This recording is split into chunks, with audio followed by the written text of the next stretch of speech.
Bob was a fine fellow. No question about it. Incidentally, he wrote one script. He got an idea for, as I recall, a Christmas story one time, and asked if he might write a script. Well, that was fine by me. So it was a good one. From Hollywood, it's time now for... Johnny Dollar. Long-distance operator, Wilmington, Delaware is calling you. Okay. Go ahead, please. Johnny? How do? Well, this is Don Freed. What's happening there? Your expenses are running away up, and we haven't gotten a report from you. I've been too busy. What's that supposed to mean? That's supposed to mean that the tip I got was good and it was bad. Yes, Gloria Tierney, 1231 East 57th Street, had a mink coat that was stolen from the Todd estate. No, she didn't tell me much about it because she got herself shot down on the street last night. Yes, I'm working with the police here trying to find out how she comes by the coat. But what I want... Listen, an hour ago I went out to see an ex-husband of hers. His name's Bill Powers, and he seems to be the bird we're looking for. You know what he did? He cried and blubbered all the way down to the morgue. And he's in there right now making a positive identification. I don't blame him for crying. So what's new with you, Mr. Expense Account? Boy, you're a real man-eater today, aren't you? I sure am. Bye.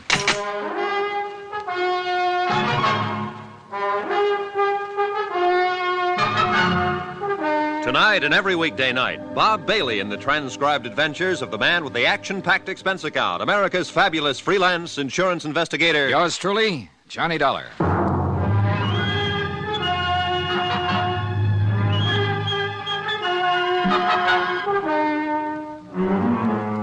Expense account submitted by Special Investigator Johnny Dollar to Four State Insurance Company, Wilmington, Delaware.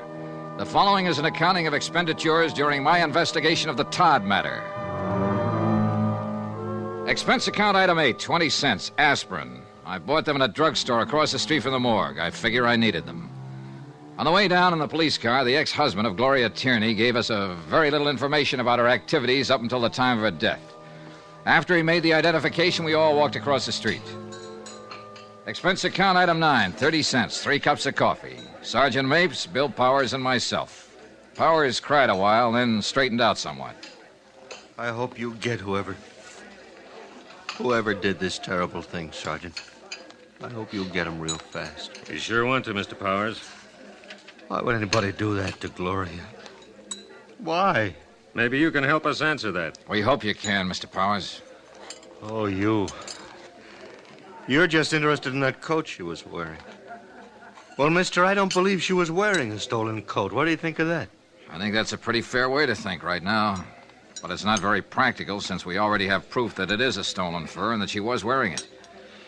Yeah. How about some more coffee? That's cold. What? Oh, no.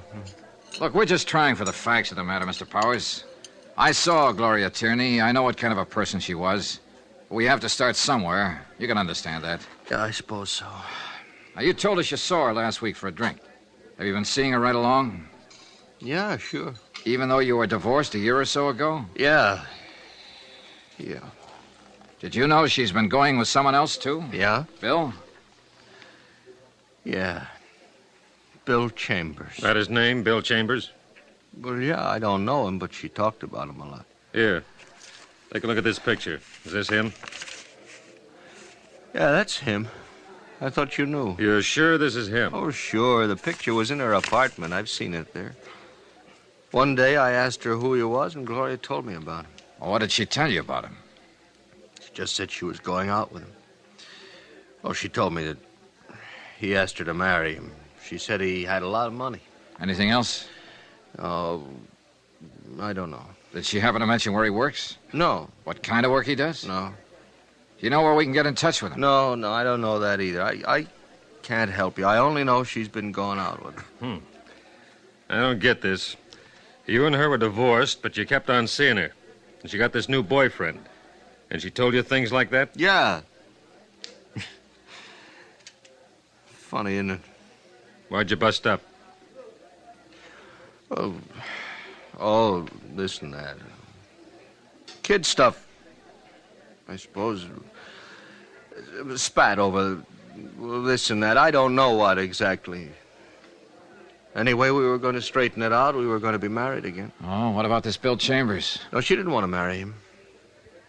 She wanted to marry me again. She told me. When? Day before yesterday. She said She said she would marry me. Now she's dead. You know what kind of a car Chambers drives? A Cadillac. How do you know that? Oh, she told me about his car. Another thing, I went out and I bought one myself just like his. I thought it might do me some good with her. We were crazy, weren't we? Where were you last night? Home. Can you prove it?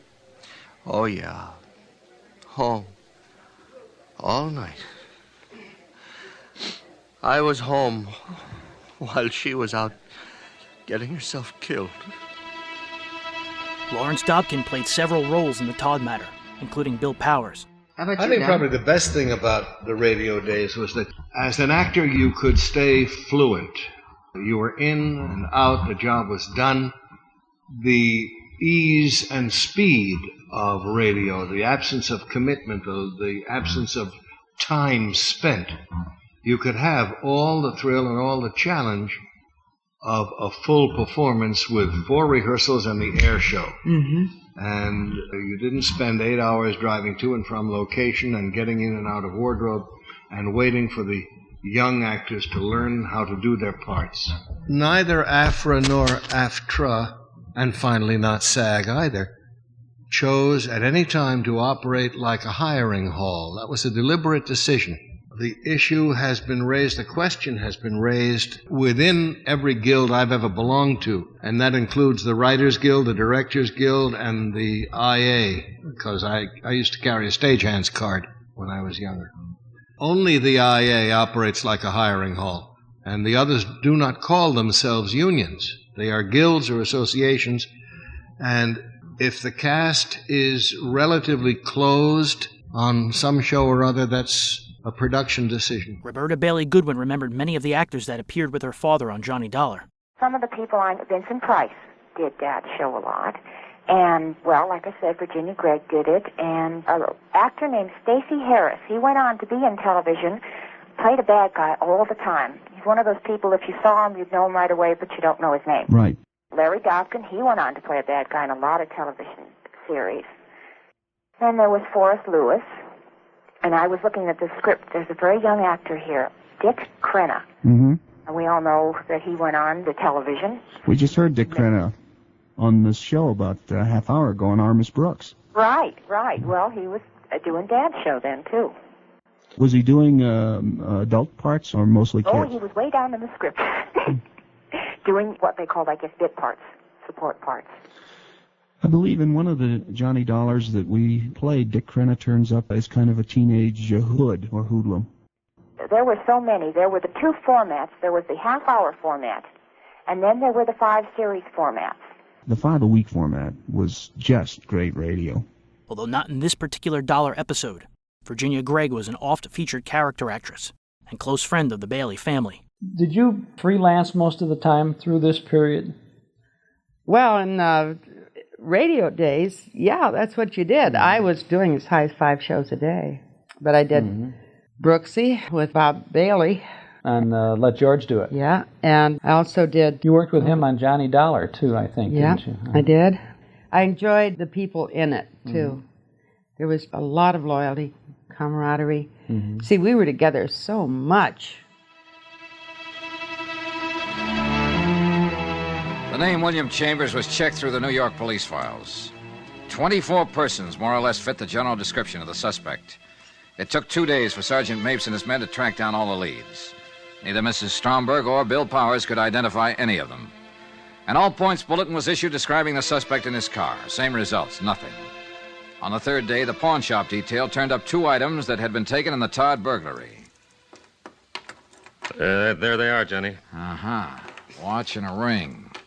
Todd lost a watch and a ring with a lot of other stuff. Case numbers in the watch check out. The ring's engraved. Uh-huh, yeah. Where were they picked up? Shop on 3rd Street. The proprietor bought them yesterday. A man who signed the buy book used the name James Agenian. Phony? Yeah. Gave an address on Polk Street. That was phony, too. We got a good description from the proprietor. Fits Chambers right down the line. Oh, then he was still in town yesterday. Yesterday, yeah. But this stuff's been on the hot sheet for a long time. If he's had any experience at all, he knew he was taking a chance trying to unload it. Probably trying to raise money to get out of town. What I was thinking. Well, if he keeps on trying to raise money and unload all these things, I'll have all the loot back. If he keeps on trying, we'll keep on trying. Johnny, we're going to get this baby. Sergeant Mapes. Where? Okay. He does need money. Huh? They found his car. Used car lot up in the Bronx. He sold it at 10 o'clock this morning.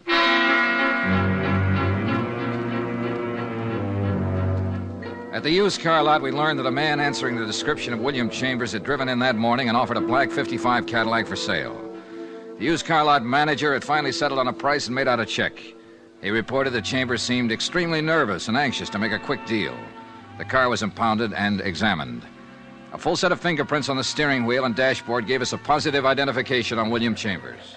Oh, what do you know? William Charles, William Carls, William Charles, Walter Cameron. 1, 2, 3, 7 aliases. Real name, William Charles. Male, Caucasian, age 33. 178, 6'1". And let's see, 14 arrests, 2 convictions. Both car thefts. Quite a boy. Well, we got a real tag on him now. Shouldn't be long before we pick him up. Doesn't look like a killer, does he, Johnny? I don't know. What's a killer supposed to look like? The search for William Charles continued. Associates and relatives listed in his criminal file were contacted and questioned. All denied knowledge of his whereabouts. In the meantime, 2 more pieces of stolen property connected with the Todd burglary were recovered by the pawn shop detail. Expense account item 10, $3, 1 telegram to 4 State Insurance in Wilmington, explaining our progress in the case and listing the recovered items. Johnny Dollar. Are you interested in finding Bill Charles? Who's this? My name's... Never mind. Do you want him or don't you? Sure, I want him. I'm at Shraft's Restaurant on 42nd off Broadway. Can you meet me? Yeah. 15 minutes. I'm in a gray suit, pinstripe. I'll be sitting alone. I'll watch for you. Expense account item 11, 75 cents, cab fare, from my hotel to Shraft's Restaurant. A small, pretty brunette woman in nice clothes was seated at a table all alone.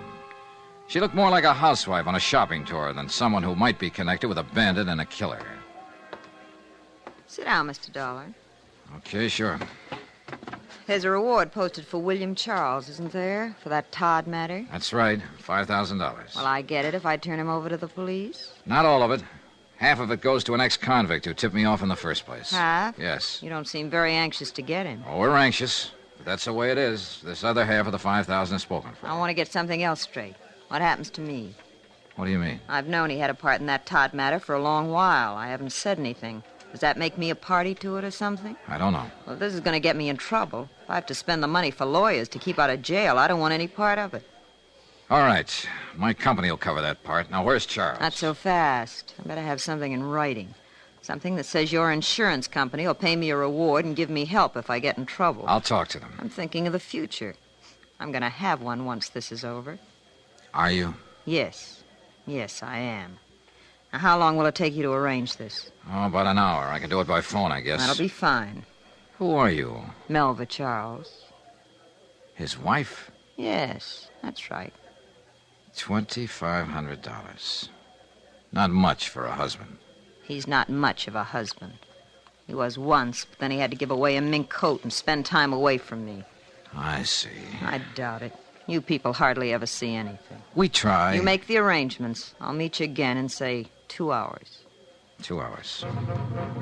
Shirley Mitchell, by then a radio legend, voiced Melva Charles. I would occasionally have 4 shows a day.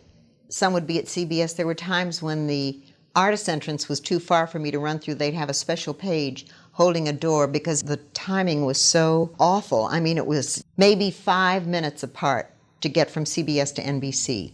And then they would hold a special door. Running down Sunset Boulevard then, Running right? down Sunset Boulevard. Well, they would let me park usually at a spot. And sometimes I would run and cut through the back way. The page would have the door open. I'd get in. Somebody would hand me a script with cuts in it. You always had cuts because the timing was done at the last minute. And I'd go on the air. Because I also then began to do on Sunday afternoons the Colgate Comedy Hour.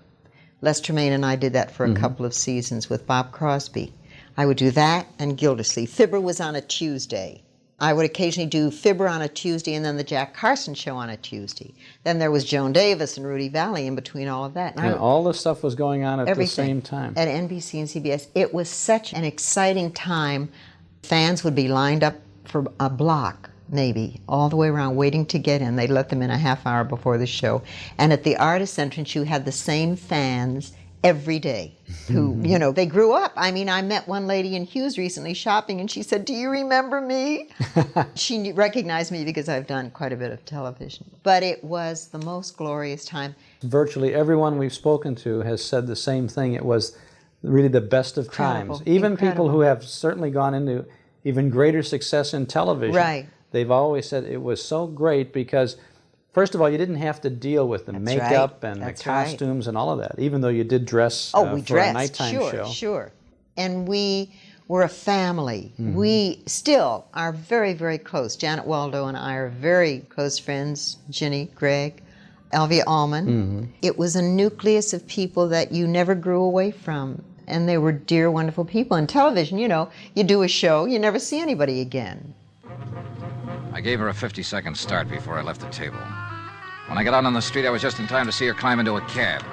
I was trying to hail one to follow her when a black coupe pulled up to the curbing.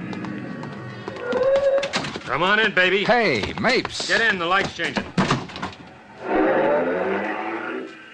That is Melva Charles in that cab up there. Yeah, that's who she said she was. She wants to sell you her husband for the reward, doesn't she? Yeah. What's the delay? She wants to be sure she'll be handled right, the money and all. Say, how did you get in on this? Very dirty trick, baby. Everybody my men questioned about Charles mentioned your name, where you were staying, and what interest the insurance company had in this matter. Somebody was bound to look you up, especially Mrs. Charles. So we've kept an eye on you. Now, where are we, Sergeant? Her name was Melva Thaler before she married Charles. Her old man had a pot of money back in Minnesota. But she couldn't keep out of trouble and got herself disinherited. Money's always been her problem. Isn't it everybody's problem? Not the way it is with her. You should see her record. How much you offer her? Half. The other's spoken for. $2,500. Well, Charles is no good to her now. If he sticks his head out, he'll get caught. So she might as well cash in what she can on him. Nice people, huh? Swell. Uh-oh, she's leaving the cab. Get down to the corner and park. Can you see her? She went into the apartment building. Let's go. Which apartment, Johnny? Here we go. Right. Now where? Beats me. Just a minute. Johnny! Now, what?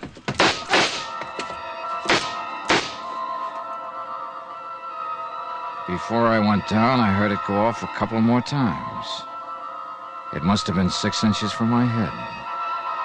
My eyes couldn't see, and my feet couldn't move. But I could hear. Johnny! Hold on!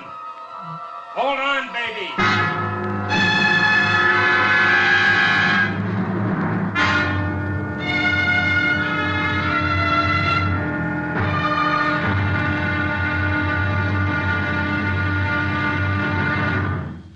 There'll be another exciting episode in our story of the Todd Matter tomorrow. Tomorrow? Well, there are times when $75,000 worth of stealing isn't worth a plugged nickel. Join us, won't you? Yours truly, Johnny Dollar.